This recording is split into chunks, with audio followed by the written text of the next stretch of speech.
Live. It's Coach Steph. Today, I'm going to be talking about time management hacks. And this came up specifically because I have clients. Whenever you're working with anyone, I'm not just teaching them about nutrition. Your health touches every aspect of your life, and time, schedule, structure, all of those things are included. So, I thought I would talk about this today because a lot of people feel like they don't have time to take care of themselves, or that time is just a barrier, right? Whether it is to taking your walks, doing your workouts, um, making meals. So I kind of want to give you some tips today on how to mitigate and save time. And I'm going to give you some strategy things, but I'm also going to give you some different ways to think about your time as well. So if you're in need of some time management hacks, you're in luck. Stay tuned. Um, Go ahead and type replay in the comments while I get the live set up. And you guys can let me know what issues that you're struggling with in terms of time. I would love to come back and answer your questions. So I'm going to give you guys a few announcements first. Number one, my merch store is almost ready, y'all. I'm very excited. I'm probably more excited than y'all will be, but that's okay. Um, but that's coming very, very soon. So I'm thinking that if you're on my email list, so if you get emails from me, you'll be the first people to know that the store is live, and I will have a special promotion just the for launching, just because it's new. I'm very excited, and I want you guys to purchase the merch and let me know what you think about the designs. If you have any ideas, you can share those with me too. Check out my stories too. I will be dropping some of my favorite items in my stories, and y'all can let me know. Like, give me some feedback on what you guys like. And I may even do some polls in my Facebook group. I think I might do that. So if you're not in my Facebook group, definitely check out my Facebook group, Weight Loss for Perfectionists, and be on the lookout for the announcement that the Fit Figure Formula store is open. So I'm very, very excited about that. Obviously, the podcast is back. So if you're not already subscribed and following the Fit Figure Formula podcast, you can do that now. And new episodes are coming out every single week. I am reusing some of these lives, but I'm also recording some new ones that are just specifically for the podcast as well. All right, y'all. So let me think if there's any other announcements. I will just recap. If you missed the Black Friday offer, you really missed a good offer. Everyone who got on a call with me to ask questions about it, who were interested, all of them said yes. So I am having orientation tomorrow for those new ladies that came in. They're going to be joining the rest of the ladies in the Fit Figure Formula. Very excited about that. And if you are still struggling, you can still join. You can still join us. You can use your HSA, FSA. I have buy now, pay later options as well. So if you're still interested in joining the formula, you can still do that right now, but you missed a really, really good deal for Black Friday. But that's okay. Don't let that deter you. You can still apply, and we can see if the Fit Figure Formula is the next right best step for you. So today, again, I'm going to be talking about time management hacks. Okay. So if you guys can see this in the back, y'all see my new calendar. I'm very excited. First of all, I put that up by myself, and I was very proud of myself. Number two, I like to plan. Does anybody here like to plan, or is it just me? I am a little bit weird in that I don't mind moving. Like, I like to kind of like pack up and organize my stuff and then unpack it and like organize it. I love organizational baskets. The Container Store, if y'all have ever been to the Container Store, I love that store. Like, I just like to organize information and things. Okay.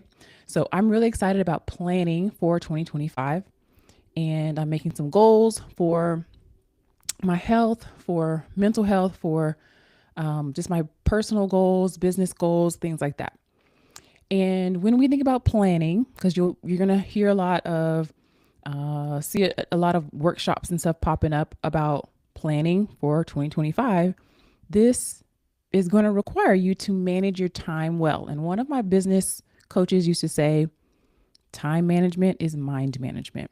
If you feel like your mind is all over the place, you're going to feel like your time is all over the place as well. If you don't have any structure, and it makes you feel like a hot mess. And it makes you feel like I don't have time, which isn't always really true, because the biggest thing that we have to manage when it comes to time management and executing our goals is procrastination and getting distracted. So, a lot of us procrastinate a lot because it's a stress management tool. If we don't want to make a decision about something, we'll procrastinate and scroll on social media instead. It's not that we don't have the time, it's that the time is getting taken up by something else. Okay. That doesn't actually produce the result that we want. So we have to manage our procrastination. And that is a learnable skill. Okay. So I want you to think about time management as a skill to learn, not so much like I'm either good at managing my time or I'm not. And there's nothing that I can do about that. Okay. So before I get into my notes, I'm going to check my comments one more time. Drop your questions. I figured out how to make this actually go live in my group. So, hey, Fit Figure Formula group, I finally figured it out. So I'm in here. Y'all say hello if you hop on. All right. So, number one, batching. Batching, this is a strategic tool. So, this is something when you consider your health journey, like meal prep, right? Meal prep is a way to batch the things, batch your food so that you don't have to spend time cooking, cleaning throughout the week. Now, when we think of meal prep, a lot of us think of eating the same foods over and over again, and we don't want to do that, and there's some resistance to that. If you want to learn more ways to meal prep without having to do that, you should be inside my Facebook group. I did a live on meal prep hacks, like my favorite hacks that you can utilize to have some variety but not get overwhelmed. And this is going to work for people who even don't like leftovers. There's some really good tips in there. So if you missed that, make sure you're in my Facebook group and you can search for meal prep and that live will come up. But one of the things that I love about the Fit Figure formula and how I teach my clients. So, number one, we start out really slow on purpose. We're learning about our food first. We are focused on habits first. And sometimes people are like, hey, I want my numbers. Like they want me to hurry up and speed up the process. A lot of times we have to coach on that because it's like, this is not a challenge. This is teaching you how to build a whole new lifestyle and we have to take it slow. But by the end, if they stick with the process, you can make your meals or plan your meals in minutes. So a lot of people dislike MyFitnessPal. They don't want to track their macros because they feel like it takes too much time. But the way that I teach my clients, right? I'm not going to lie to you, there's work up front, right? But I take it in week by week, step by step process. And when you stick with that process, you are building your recent items, like things that we normally eat over and over again. I bet you, if you looked at what you actually eat on a weekly basis, there's a rotation. Like you're not eating vastly different things every single solitary week, right? But when you take it in a step-by-step process and you start to save your meals, you start to build a system for yourself. I don't teach my clients just to make a meal plan for themselves. I teach them how to build a system for themselves. Because now when you build a system for yourself, you can actually pre-plan your meals in minutes and it's going to save you a lot of time. But in general, batching just means that I'm doing the same thing over and over and over again. So, for example, let's say a task has 3 steps. Okay. Instead of doing step one, step two, step three, and then step one, step two, step three again, and then one, two, three, you're doing step one 3 times. Then you're doing step two 3 times and step three 3 times.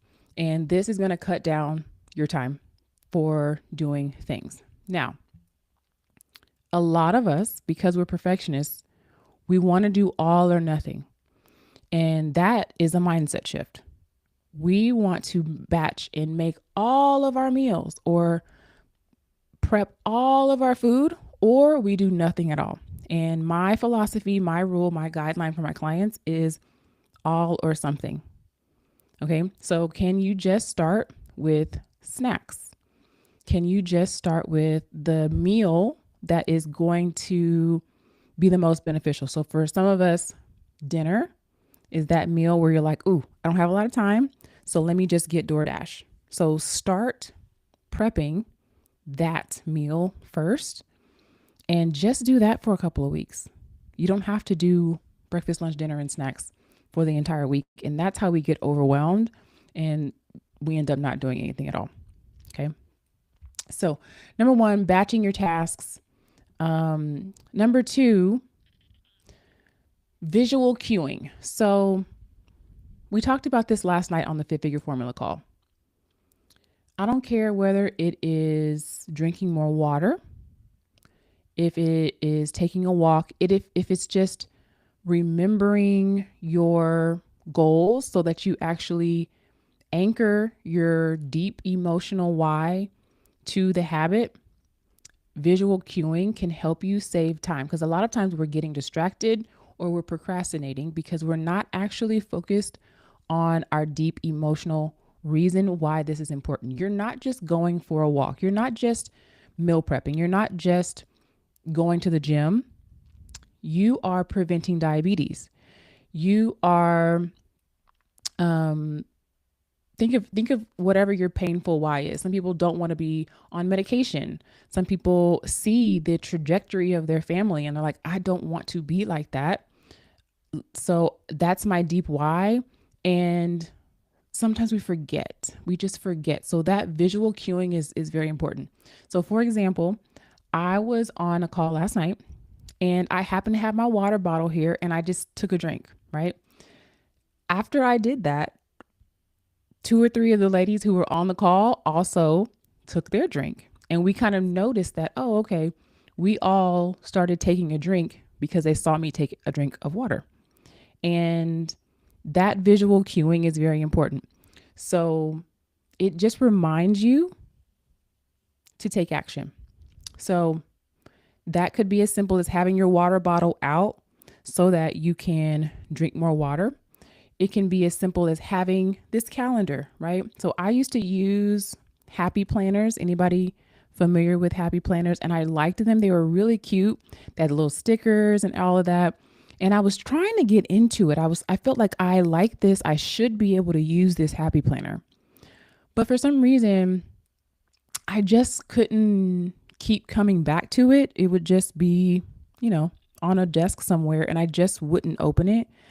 But visually, when I have this up on my wall, or one of my clients has a whiteboard on her refrigerator, this is a visual cue to remind her, okay, don't forget that this is what is important to me. And this is going to help you manage your time better because it's just a visual cue. It could be sticky notes on your desk, on your computer. It could be a reminder on your phone. A visual cue of your deep, important, sometimes painful why can help you manage your time a little bit better. So think about the visual cue that's going to be most powerful for you. So I call this your painful why or your pleasure why. So we're either running towards pleasure in life, no matter what it is. We're either running towards pleasure or we are running away from pain. So whether it is I'm really motivated by losing weight, being my highest and best self, and that really motivates me, or I'm running away from the fact that I don't want diabetes and I don't want to be on medication. That's a painful why, right?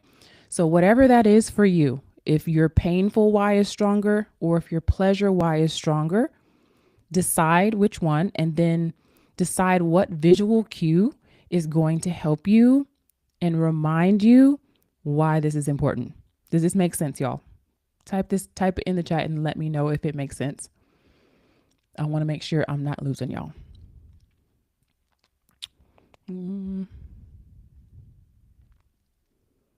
Okay, cool.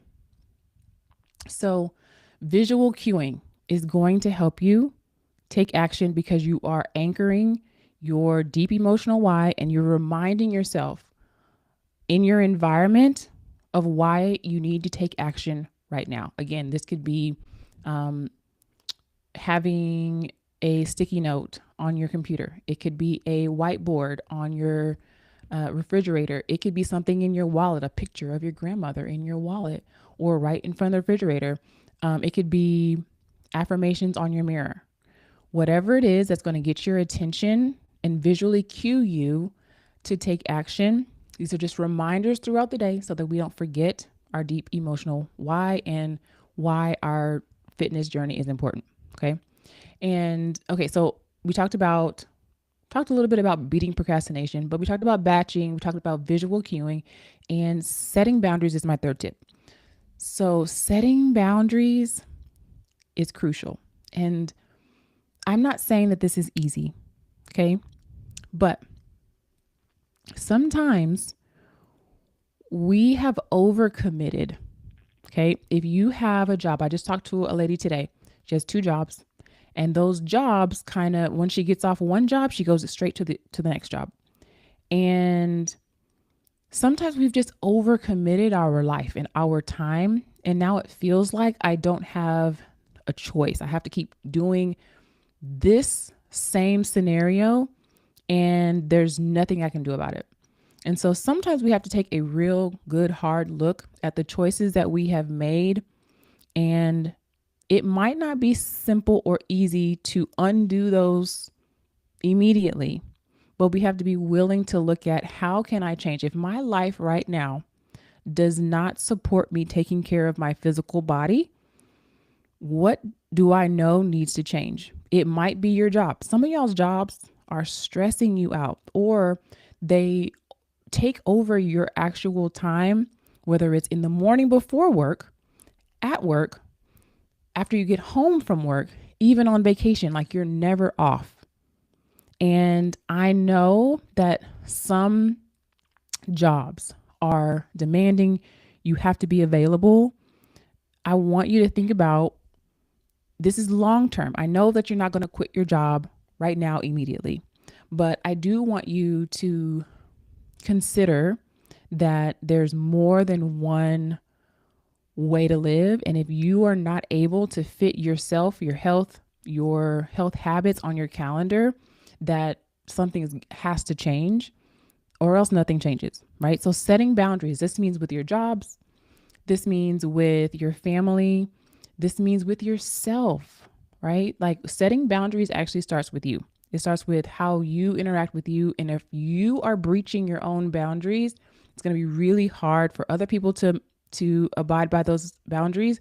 And it's going to probably take up a lot of time, because when you don't set boundaries around your health habits, when you don't set boundaries and say no so that you can say yes to yourself, you're going to feel like I don't have time. I don't have time to take a walk. I don't have time to go to the gym. I don't have time to make a meal. Let me just DoorDash. Okay. We don't want to wait until we have to, because I guarantee you, I've had clients like this before where they felt like, hey, I just cannot do these health habits. I just don't have the time.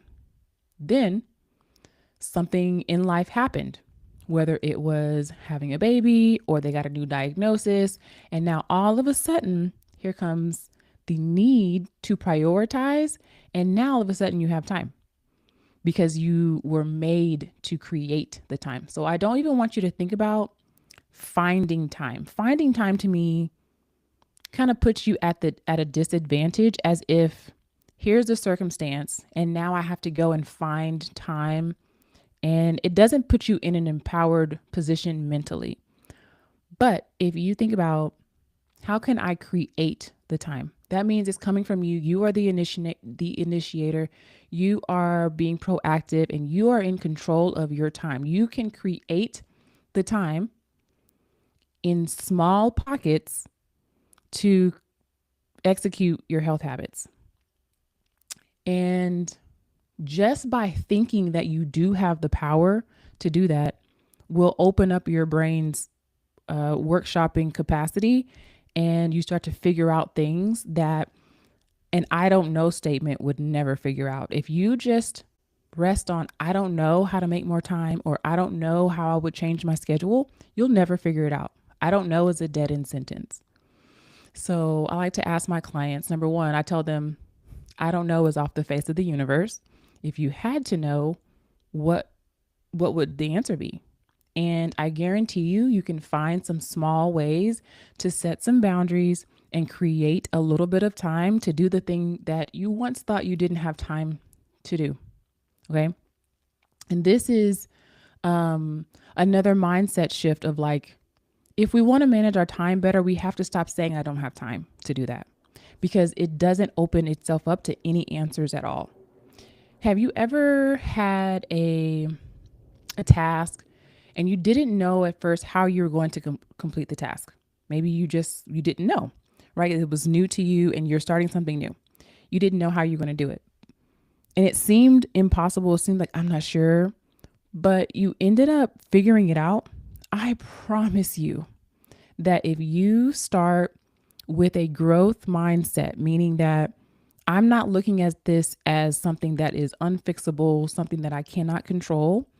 If you go into it with a growth mindset, which is I'm in control, where there's a will, there's a way, I'm going to focus on a solution, you can find or create a solution.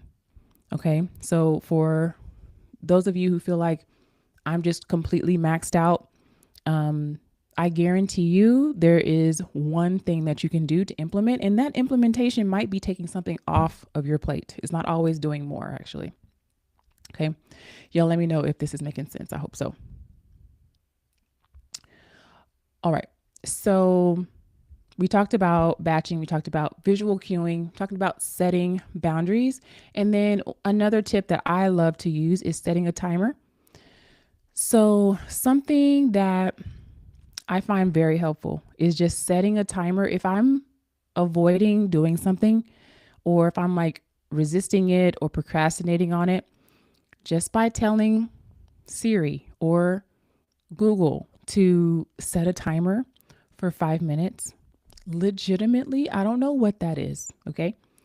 But as soon as I set the timer, I can get started for 5 minutes. And once you get going, you probably will continue. But even if you don't, at least you got 5 minutes in. So sometimes I'm resisting doing my power hour. This is my intentional time alone in my journal. I do it pretty much every day or most days. And sometimes I don't want to do it, but I know that it helps me be more productive and clear. But sometimes I don't want to do it. So I will tell my phone, set a timer for 15 minutes or set a timer for 5 minutes or 8 minutes or whatever. And immediately I get started. So if you're resisting a walk, if you're resisting your workout, if you're just not getting it done, I want you to just set a timer and commit to those first 5 minutes or commit to those first 10 minutes. Okay. And one thing that we have to stop doing is making getting started a big deal. I have had clients, and this is our human brain. There's no shade, but sometimes we make such a big deal of getting started, and we're waiting for the perfect time to get started to do a simple task. So I think this client was wanting to, she came into our Fit Figure Formula community and she was supposed to introduce herself via video. And she was like, it took me a while to make this video because I felt like, okay, the lighting has to be better. I need to put on a pretty shirt. I need a better background. And she started over complicating just turning on your phone camera and saying, hey, my name is such and such, and I'm new here. Nice to meet you guys. Right.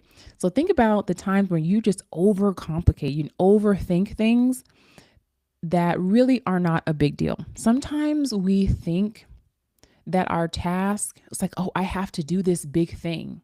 And we're making it so big and complicated in our mind versus just getting started on it. That wastes so much time and so much energy. So I want you to think about your health habits as light, as not a big deal, not going to take up a lot of time. There's no perfect time to start. You don't have to start everything all at one time, but put down the heaviness of like, oh, I have to go do this workout.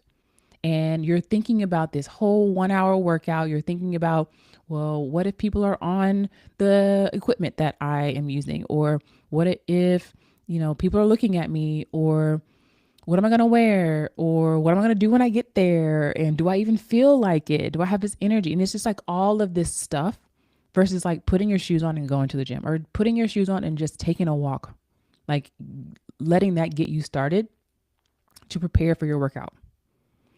So I want you to think about the tasks that you have to do that that are going to help you reach your goals as light, right? It's not hard to turn your car on and go to the gym. That is not difficult. But in our minds, we make it a big deal by overcomplicating something very simple. Another one would be like meal planning, right? It's not hard to take a pencil and a piece of paper and write down what I'm going to have for breakfast tomorrow. But what we will do is look through Pinterest for 15, 20 minutes, try to find the perfect recipe. Then we get distracted by, different opinions online about eating all meat or eating no fruit or eating no sugar. And you're trying to find the best brand and organic and all of this stuff versus just writing down what I'm going to have for breakfast, something that is nutritious, but it doesn't have to be the best of the best. Like, you planning and executing a written down plan is going to be much better than you driving through McDonald's parking lot because you didn't plan, because you overcomplicated the process. Now you really don't have time. Now you're going through the drive through at McDonald's. Okay. So again, totally human behavior, but this is what we do sometimes, just overcomplicate things. So setting a timer can help with that. And then just getting started. Don't look at the entire task. Just break it down into 5-minute chunks. Okay. And a lot of times, if you do the thing that you're dreading first, your day is going to feel so much lighter. Think about, you have 10 tasks to do today. A lot of times what we will do is we will do the unimportant things, or the things that we are not dreading as much first. Then we'll get to the end of the day, and now we're still rushing to do that very, very important thing that is actually more urgent than all the other things that we spent our time on, versus deciding, set that timer and execute the thing that we're dreading the most. Now, think about it in reverse as well. I have 10 things to do, but I decide I'm going to set a timer and get the thing done first that I'm dreading the most. Imagine being done with that task now. Doesn't that, like, the 9 things that you have left to do doesn't seem as bad. It doesn't seem like it's that much stuff because the thing that we were dreading the most, we got done. And so sometimes putting that thing that we dread most first, especially if you have more energy in the morning, I'm definitely like that. I wake up in the morning and I'm like ready to conquer the world. If I am dreading something, let me do that thing first. That way I get the most important, the most dreaded thing out of the way. And then everything else feels like, yeah, I can do that. And yeah, I can do that is a great affirmation, because more likely than not, you're going to get the task done. Okay. Okay. Y'all let me know if this is making sense. I feel like I'm talking a lot today. Okay. Okay, cool. I don't see any comments or questions or new questions. Okay, so we talked about beating procrastination, batching, visual cueing, boundaries, setting a timer, doing the thing that you dread the most first, and then habit stacking. Habit stacking, if you guys are familiar with, what is the book? Oh, darn. There was a really popular book about habits, and habit stacking was one of the things it talked about. Was about if you have a habit that's already well established, like drinking coffee in the morning, and you want to start reading, or you want to start doing your devotional, or you want to start planning your meals, right? So let's use the planning your meals example. I already drink coffee every day without having to think about it. It's a habit. So I am going to, again, visually cue myself. Maybe I'm going to keep my planning journal for my meals on my coffee maker. So when I go to make coffee, that visual cue is there. Oh, yeah, I'm supposed to plan my meal. So while my coffee is brewing, I can write down what I'm going to eat for the rest of the day. So basically, you are pairing a habit that's already well established with a habit that you want to start establishing, and you pair those two together. So every time you do the one that is well established, you also do the other one that you're trying to build. Okay. So this is going to help you be more consistent. It's going to visually cue you and remind you, and it's going to help you start building a lifestyle one habit at a time when you attach it to something that's already well established. Okay, so this is called habit stacking, and you want to keep this very simple. You want to keep it, um, you only want to do like one or two things. We don't want to try to start 10 habits, 10 new habits in a week. I know January 1st is coming, but you don't want to try to start changing your entire life in 1 week. Okay, so the simpler the task or the habit, the better, because you'll be able to keep doing it long term. And the only way that you keep lifelong habits and results is by keeping doing the things that is keeping you keep creating the result. Okay, so you want to stack those habits together and practice them so that that second habit, that one that you're trying to establish, becomes more of a habit too. Okay, so I hope that this was helpful. Actually, you know what? I'm going to give you one more that I actually skipped over. One more. So this is called the Pomodoro method.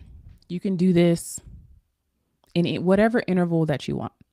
But what it is you'll set the timer. Again, I love timers. Set a timer for 25 minutes and you do one task only. Okay.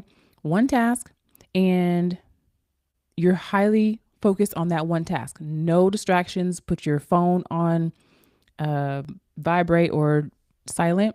Focus on that one task. And then you're going to have a break, an intentional scheduled break to do whatever you want, 5 or 10 minutes.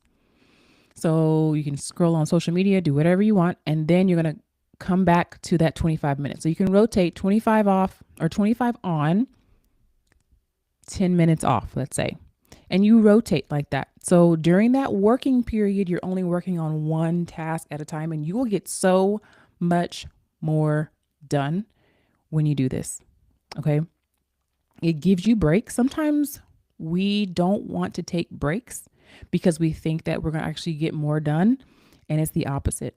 So if there was a bonus tip that I could give you, is that you need to take breaks. A lot of times what happens is if we're not taking a break, we end up burning out, and then you actually end up having to take a break either because you get sick or something else happens. And now you really need to take off way longer than you would have needed to if you just took regular breaks in the first place. So regular breaks, mental breaks, physical breaks, I call them deload weeks for my clients, are really important. They're really, really important so that you don't burn yourself out. And the Pomodoro method is like a micro version of that, where you're having a working time, 25 minutes, let's say, and then you are going to rest, let's say for 10 minutes, take a break, and then you're going to get back to the task. So this is going to help you chunk and batch your tasks It's going to help you be more time efficient, and it's going to free up time. Think about how much time you waste on social media or watching TV or just not being intentional. Think about getting your tasks, your most important tasks done, and how much time that frees you up to do things that you enjoy. We're not robots, right? We're not going to always be quote unquote productive and be doing something and producing something. Rest is important too. Rest is productive as well. So you want to make sure that if you're going to be spending your time doing something, make sure you're getting the result, make sure you're executing, make sure that you are doing the most important things first, and then it frees up more time for you to scroll on social media. There's nothing wrong with scrolling on social media, but it is a time suck if you hadn't gotten your walk in yet, you haven't done your workout. Now you feel guilty. Now you may, emotionally eat, and that makes you feel bad. And there's this whole spiral, right? So you want to make sure that you are managing your mind first, so you can manage your time and you can execute your health habits that are ultimately going to create the lifestyle that you want. Okay. So again, hopefully this was helpful. You guys drop any questions that you might have. I'll just reiterate that you can join the Fit Figure Formula now. You missed the Black Friday offer, which was so good. But you can still, I know like around this time, HSA, FSA funds, y'all are picking your allotments for HSA funds. You can use your HSA or buy now, pay later options to join the Fit Figure Formula. The merch store is almost open. I'm really excited to have you guys give me some feedback on that. And then, of course, the podcast is also back. So you can check out the new episodes that I posted here recently. So if you have any questions, again, just put it in the chat and I'll talk to you guys soon.